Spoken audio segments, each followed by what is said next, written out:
अस्सलामु अलैकुम प्यारे बच्चों, उम्मीद है कि आप खैरियत से होंगे। अल्लाह ताला हम सबको खैरियत व आफियत के साथ रखे। प्यारे बच्चों, हम इन दिनों सबक पढ़ रहे हैं पेश का इयादा और मशक। इसका तकरीबन हाफ से ज़्यादा पार्ट हमने कंप्लीट किया है। अब थोड़ी एक्सरसाइज हम करने जा रहे हैं इसकी, जो कि इसकी पेंडिंग है।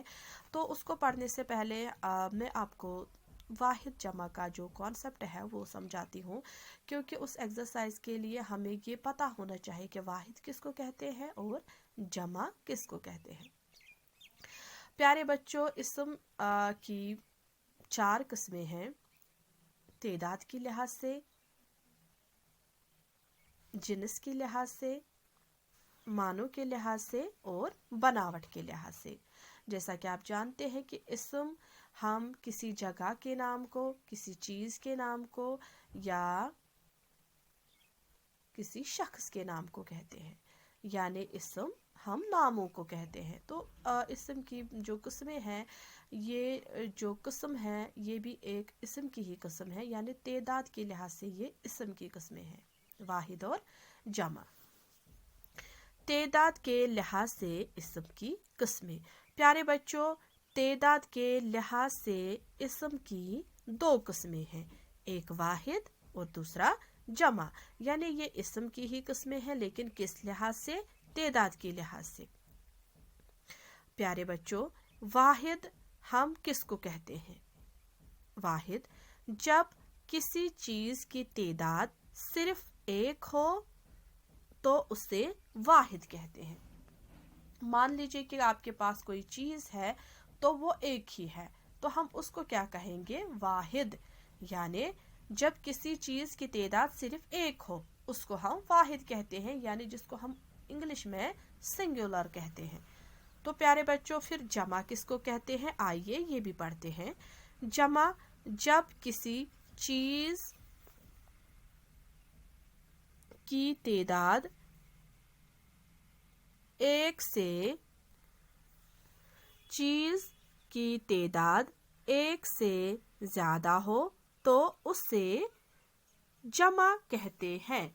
यानी वाहिद कहते हैं हम एक चीज को, तो अगर उसकी तादाद 1 से ज्यादा हो तो उसको क्या कहते हैं? जमा, जिसको हम इंग्लिश में प्लूरल कहते हैं। तो सिंगुलर एंड प्लूरल। तो उर्दू में हम क्या कहते हैं? उसको वाहिद जमा। यानी एक चीज को हम वाहिद कहते हैं और 1 से ज्यादा जिनकी तादाद हो उसको क्या कहते हैं? जमा।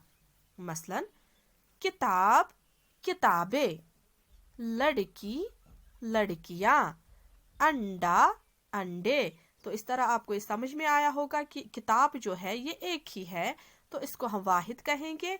किताबें ये बहुत सारी है किताबें, तो इसकी तादाद जमा है, ठीक है। तो इसको हम वाहिद कहेंगे और इसको जमा। तो प्यारे बच्चों, उम्मीद है कि आपको ये समझ में आया होगा कि वाहिद किसको कहते हैं, जमा किसको कहते हैं। तो अब हम अपनी बुक की एक्सरसाइज करने जा रहे हैं। खाली जगहों को पुर कीजिए।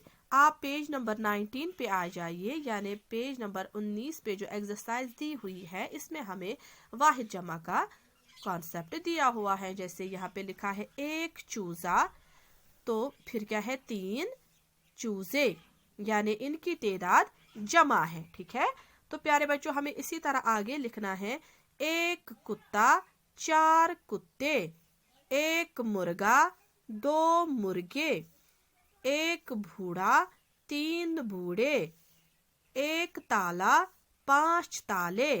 तो प्यारे बच्चों, ये यहाँ से जो दिए हुए हैं 1, तो इसका मतलब ये वाहिद है, तो इसके लिए चूजा इस्तेमाल हुआ है। तो यहाँ पे 3, यानी इसकी तादाद 1 से ज्यादा है, तो इसको क्या आएगा? चूजे, ठीक है। कुत्ते, मुर्गे, बूढ़े, ताले, ठीक है। तो हम आगे बढ़ते हैं। फिर क्या है? 1 बिल्ली, 4 बिल्लियां, 1 गुड़िया, 2 गुड़िया, 1 चिड़िया, 6 चिड़िया, 1 मुर्गी, 3 मुर्गियां। हम फिर से पढ़ते हैं। 1 बिल्ली, 4 बिल्लियाँ, 1 गुड़िया, 2 गुड़िया, 1 चिड़िया, 6 चिड़िया, 1 मुर्गी, 3 मुर्गियाँ। तो प्यारे बच्चों, इस तरह ये खाली जगह आपको भरनी है। तो इसमें हमें वाहिद जमा का ये जो कॉन्सेप्ट दिया हुआ है, उम्मीद है कि आपको समझ में आया होगा। अल्लाह हाफिज।